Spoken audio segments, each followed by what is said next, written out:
Welcome back, everybody, to Cinema Daily US for another episode of New York versus New York, as I am Matthew Schuchman here in Queens.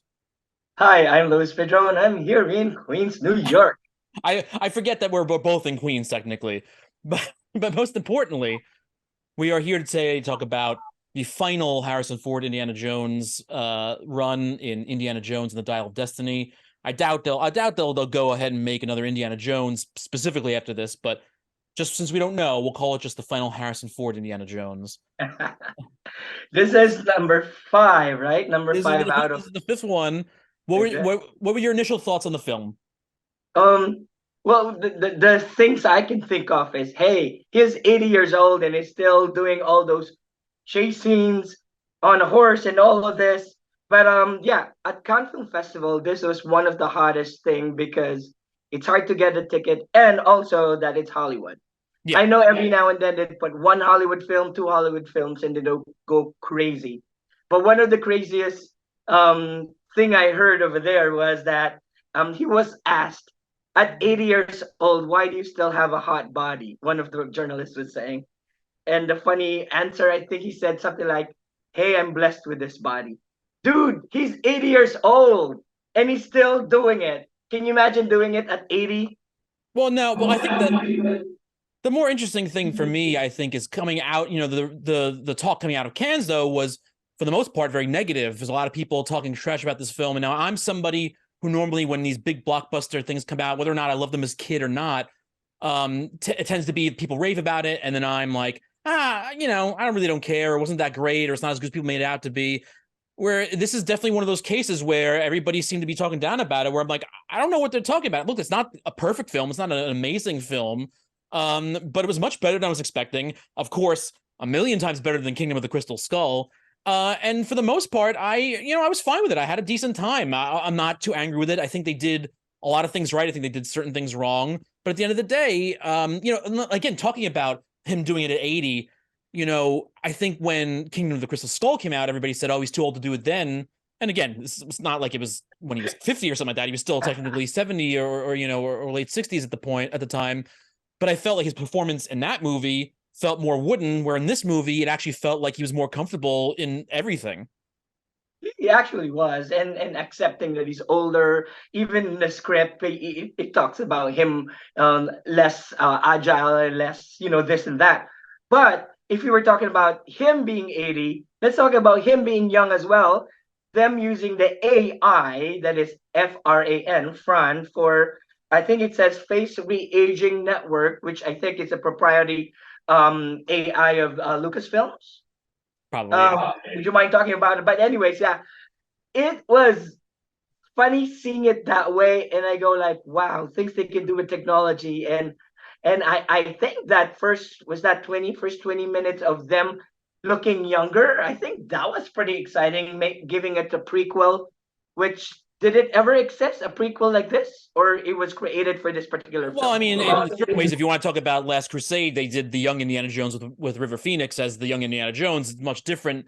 However, though, I felt the de-aging stuff, like when you first take the hood off of him, like as just seeing all the trailers, it's like, oh, it looks good. But then the minute he starts moving or speaking, or they had the light shine on his face, there was a lot of Uncanny Valley stuff in there. It looked a little strange. I don't think his voice, because you're so used to him looking young with the young voice, and for some reason, not only does his voice not feel like it matched, but like it felt like they like lowered the tone, like not the tone, like the volume, like the gain was down for some reason when he was talking early in the de-aging portions.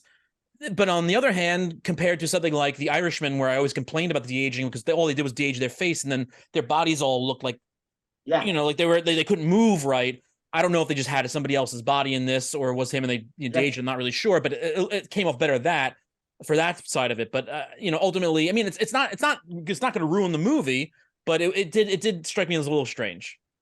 Well, you said he was him with dotted lines, It was okay, yeah. and then that since Lucas Films owns all of Indiana Jones, they actually grabbed all of him looking young and put it in within the AI, and it's actually his actual face when he was younger.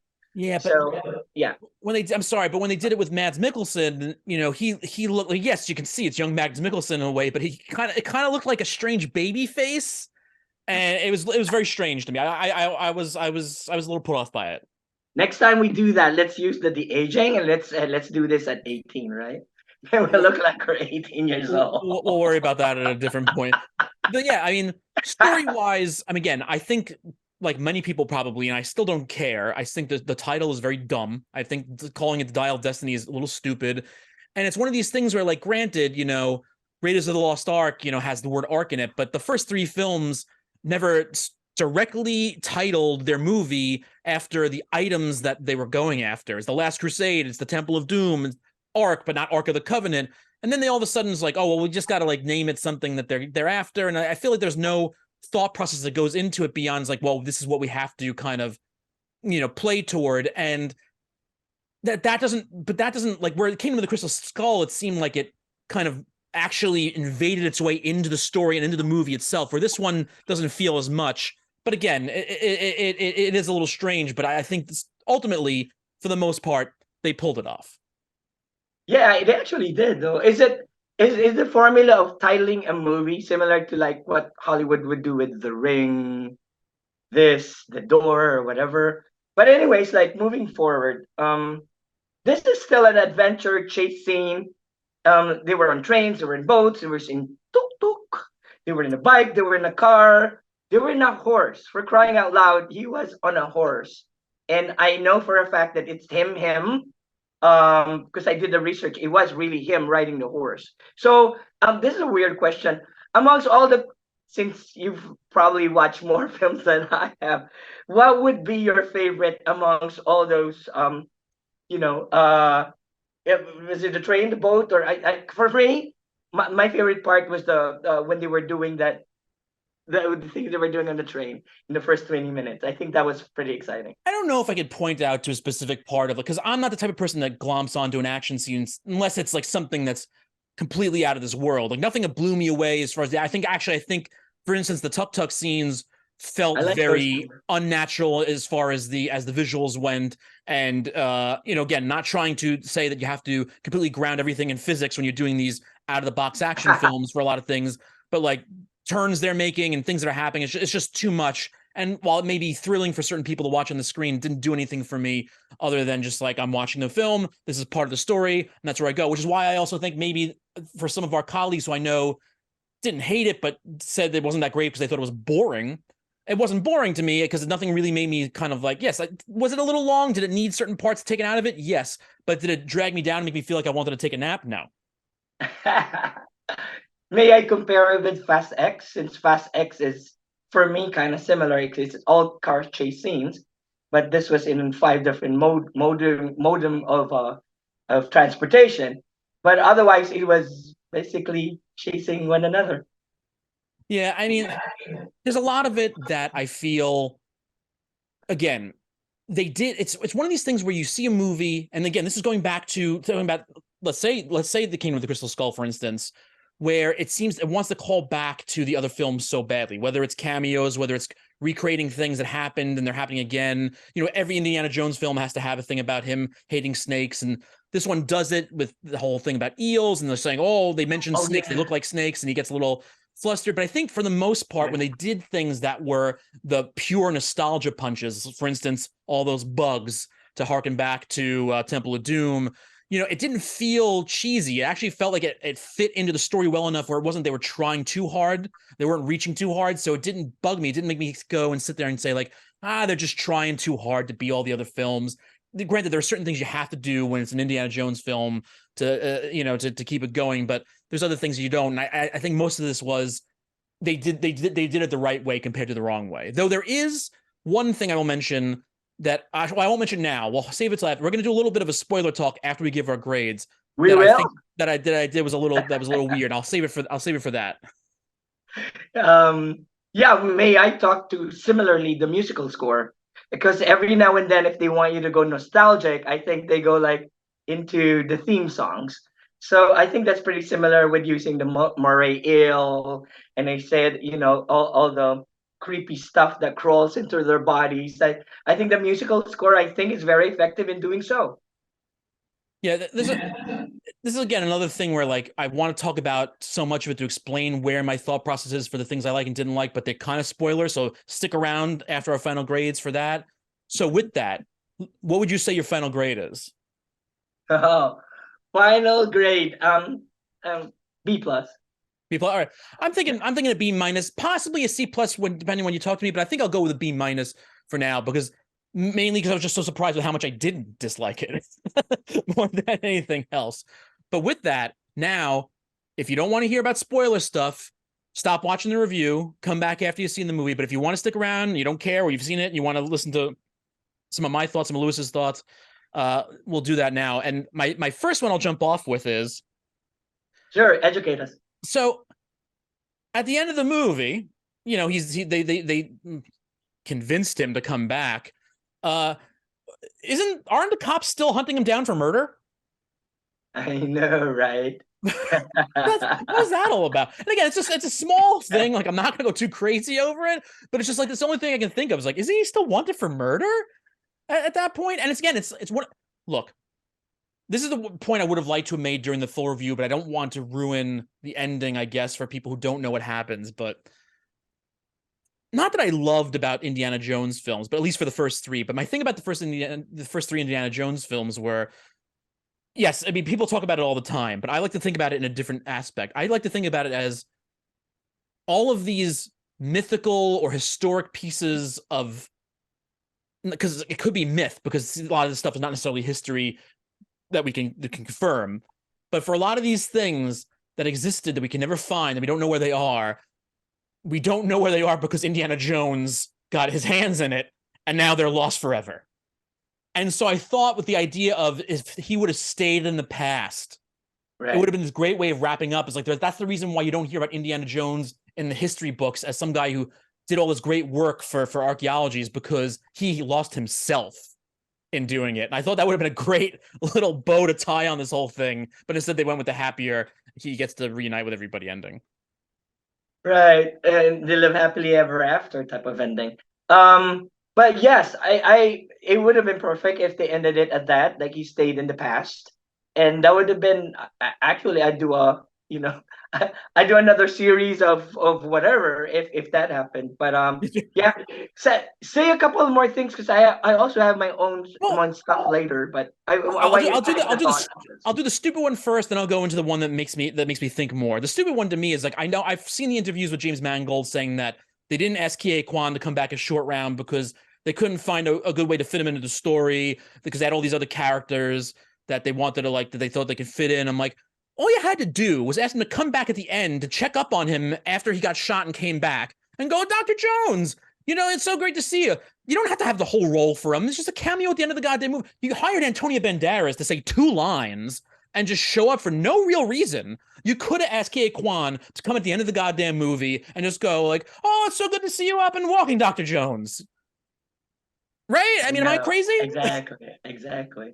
And Antonio Banderas, I know you're listening, and he was in the third in the coming out of his name with his big name. Yeah, I don't even know that. Yeah, since he's the biggest name there, and meanwhile he just had 3 lines, as you said, maybe 5 minutes, 3 minutes of and and a bunch of it's underwater with a mask on. It's probably not even him. Literally, exactly. That was probably, I don't know, just half a day of work. Before you. Okay, go ahead. Go, yeah. Yeah, before you say your thing about I just want to put in this is not a spoiler, but the acting. Usually when when an action flick like this, they would put like good actors around it. I think it's a formula, but I like Phoebe Waller-Bridge, who's a new character. I don't know if you can compare with Kate Blanchett's rendition of her stuff, but I did confuse Phoebe.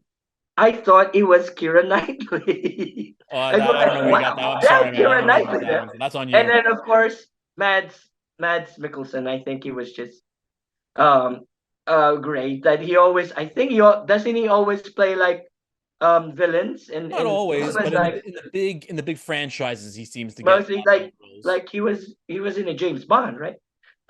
Casino Royale. And Doctor Strange and Doctor Strange, right? You can consider Rogue One, but he's kind of the good guy, but he's also working for the bad guys, but against his will, kind of thing. So yeah. Yeah, but I mean, fascinated with anything Scandinavian. He's Danish, I think. Yeah, I mean, but he wasn't always a good guy in Pusher, that's for sure. There's These Europeans are really good actors. That I may say. My other thing is that, and this was this thing with, I think this is a part argument for Kingdom of the Crystal Skull, to the whole fiasco about him surviving a nuclear blast by hiding in a refrigerator.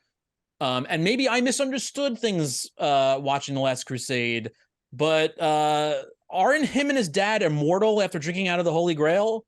I know, right? I mean, so Exactly. why does it matter about his bullet wound? You know, that thing will pop out, it'll heal. He doesn't need medicine and all of this stuff. And maybe I'm wrong. Maybe I'm wrong. Maybe he's not immortal. I could have sworn he was supposed to be. What was that? Did the bomb explode right in front of them, and then they all survived? I mean, he survived it.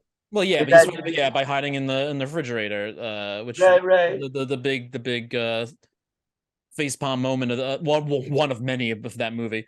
But Oh, oh. I'm almost not even curious to even think about anything that happens in Kingdom of the Crystal Skull. You just have to bring it up because it exists. But it's just that idea is Exactly. like, oh, don't worry about it. I'm immortal. I'll be okay. And great, it doesn't fit so much with him aging, I guess. And they go with the fact that he's an older person. But I thought the whole point would be that him and his father are immortal after that. The kid they hired as part of Helena's posse, he's good. Every now and then he steals the thunder of I whoever's in the scene.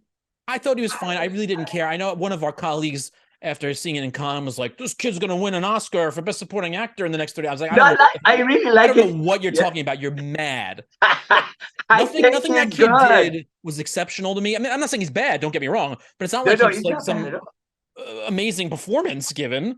It was it's just like let's catch our breaths a little bit here. I beg to disagree, but the kid is good. I say so. I didn't say he was If I bad. may There's nothing outrageously surprising, overly amazing, noteworthy about it for me, at least. That's the Okay. way I'll put it. Um, you Okay. know, His parents is messaging right now, and they said, "No, just kidding." they said screw that guy. Who's you talk bad about my child? I don't care. Look, the movie was fine. And by that, that makes it almost like a great movie when you think about it. But because of, again, thinking about Kingdom of the Crystal Skull, but it's not the most amazing thing to me in the world, and I'll be okay not having to watch it multiple times over my life. But happy that I saw it, happy that it was better than I expected. And I think as far as notes to go off on, fine, good enough. And it's a good ending, as you said, of the five. No, but I would have preferred the cooler ending where he stays behind in the past, and you never Oh hear. yeah. What do you think was the thinking there? It looks like an add-on, especially well, since we're in the spoiler part of it, the cheesy kissing scene. You know. Like that wasn't needed. I don't know if it was necessarily not needed or needed. I think that's where, like, why could you have Kie Kwan shown up? It was like it was a thing for fans. It was a thing to bring her in, to show that she's there, to show that they healed their relationship without having it to be that, like, she get a phone call and you don't see her face. Um, but again, why do that? Not the other thing. You had Jonathan Rhys Davies come back, great, which is amazing because I could have sworn the man refused to do anything after Lord of the Rings. I think he was just like, I'm done. I'm not going to act anymore.